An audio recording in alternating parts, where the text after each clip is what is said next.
What is going on, viewers? I'm SSRats94 here with a standard 5th gen OU battle against Crimsonite Zelda, aka Zelmen27, a good friend of mine I met on the Gen 4 Wi-Fi set.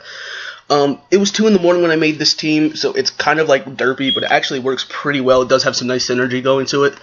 I lead with a standard stealth rocking roar, just the standard Hippowdon. I have a power tricking Encore Shuckle just because I love Shuckle and it's my favorite Pokemon ever, so I had to throw it on this team somehow. Life Orb, Encore 3 attack Alakazam, standard Technaloom, Scarftran, and a Scarf Keldeo. So the items on this team are really weird. I know they're like really mixed around and not really balanced, but at the same time this team does work well when you play it right. So anyway, my opponent's got just random assortment of things. He's got like a kind of a Gen 4, Gen 5 Black and White 1 mix going on, so it's kind of interesting. We both have like weird derpy teams and we're just goofing around at 3 in the morning, so here we go. Alright, so now that the battle started, I lead off with my Heatran, and he leads with his Mienshao. I know he's going to go for Fake Out, so I like to stay in because I honestly don't mind taking Fake Outs. But here, I knew he was going to U-turn or either direct switch into something, so I just go for Fire Blast, hoping to nail whatever he switches into. And he ends up going into his Tyranitar and gets burned, which is kind of unfortunate for him, but at the same time, I'm not going to complain because, this helps me out. This big offensive threat is kind of like, neutralized at this point. So knowing that he's going to go for Rocks, I go into my Breloom, just so I can set up a free Swords Dance. Oh, excuse me. But I knew he was not going to stay in because he knew I could set Swords Dance all day in his face, so he elects to switch out, and I predict it and I nail his Ferrothorn with the Spore. I kind of didn't want to put Ferrothorn to sleep, but at the same time, it's fine. Here he goes into his Landorus Therian just to get the Intimidate drop, so my Swords Dance only gets me to +1. And then he's going to predict my Bullet Seed and go for U-turn, which actually reveals that he's faster. But at the same time, I didn't know at the time that he was Scarfed. I'd find that out later in the matches, you'll see. But he switches into his Ferrothorn just to take the Bullet Seed. Now, I go for Swords Dance again because I know he's going to go back into his Landorus just to put me back neutral. So I'm just going to go back up to +2. And at this point, I'm pretty sure it's okay for me to just sack my Breloom because there's nothing left he can do. So I go for Mach Punch, and it does around 46%, which is pretty nice because, this thing does resist it. He goes for U-turn here to kill me off, but it's fun because I get to see what he switches into and make the appropriate switch. Okay, so he goes into his Azelf. I go into my Heatran because this thing just walls Azelf all day long.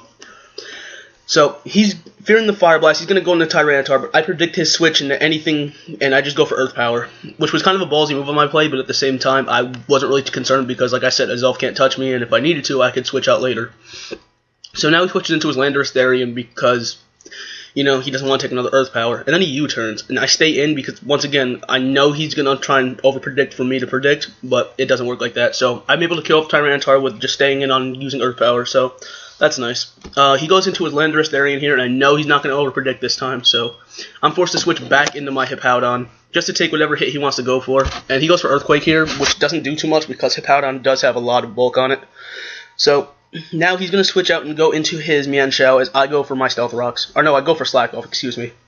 Just to get my health back. And I know he's going to Fake Out here because, that's pretty much what you tend to do with it. So it's fine. I let him use Fake Out. I flinch, the whole standard process. After turn effects, he goes for Hidden Power Ice here, which kind of caught me off guard, but at the same time I wasn't too concerned. And here I get up my Rocks just because I hadn't gotten them up yet, and, Rocks are always a nice thing to have up. So here he goes for U-turn, and I know that he wasn't going to go for High Jump Kick, so I'm just going to predict this. Actually, no, I didn't predict the switch. I just go for Slack Off just because I knew I could live HP Ice, and basically anything else he hit me with I could have lived and just got my health all the way back up. So next, I'm going to switch back into Heatran as he goes into his Elf, and here he goes for a U-turn, which is okay, I guess. I mean, it was a smart play because he knew I was going to switch. So he goes into his Conkeldurr. I know that the Mach Punch is super, super obvious, and he knows I'm going to predict that. So I stay and go for Fire Blast, and it takes him down to 10%, which is okay, I guess. And then he goes for Bulk Up.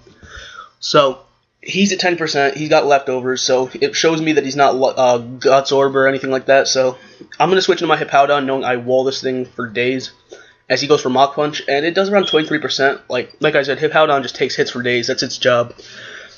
So next, he's going to go for Drain Punch here as I go for, I believe, Whirlwind. Yes, I go for Whirlwind. And he told me he forgot I had Whirlwind on this thing, so he gets dragged into his Ferrothorn, which is not the best situation for me because I can't touch this thing. So I elect to switch back into my Shuckle just because I don't know why I switched into my Shuckle here. Maybe just because I didn't know what set this was, and whatever move it went for when it woke up, I wanted to encore it into, so I could just free switch into Alakazam and start hitting things.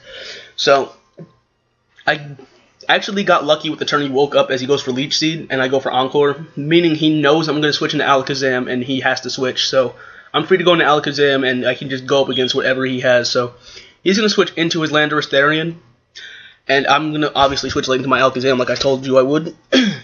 Now here's where I learned he was Scarf, when he outsped and went for U-turn and crit killed me. The crit didn't matter, of course, but it did reveal that he was Scarf, so that's a good thing to keep in the back of my head for later in the battle.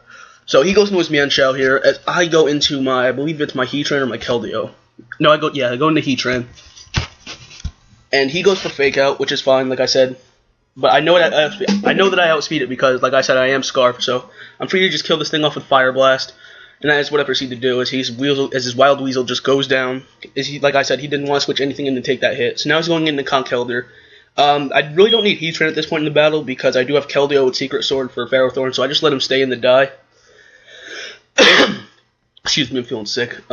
Okay, so now I go into Keldeo, knowing I can just nail everything with Hydro Pump, but I knew he would predict that and go into Ferrothorn, so I just go for Secret Sword here, because actually Secret Sword hits everything too, even Landorus, as you're about to see. So knowing that he doesn't want to take a second one of those, he's going to switch out into Landorus Therian, thinking he can live the hit, and he can't, because Keldeo is just too strong. People underestimate Keldeo, and it's really sad, because this thing is just a potent, just wall breaker. This is just amazing. So here he goes into his Zelf, because he does resist Secret Sword, and he probably could just kill me off with Psychic. So I'm going to switch into my Hippowdon, just let him kill me off with whatever he goes for. But he pulls a double switch into his Ferrothorn. And I stay in here thinking I can just kill this thing with Earthquake, but he's actually faster and he goes for Power Whip, which is actually kind of, sad, but at the same time it's fine. So I go into my Shuckle here, hoping to just encore him in the Power Whip, but he goes for Leech Seed and he gets encored into that, so that's fine too. So here I'm going to switch back into my Keldeo because, like I said, he can only go for Leech Seed and he has to switch, and I can just nail everything on the switch with Secret Sword, so Leech Seed won't be hurting me too much. So he goes for Leech Seed here. Let's see what happens next. Yeah, and then he switches into his, no, he stays in to die, that's right.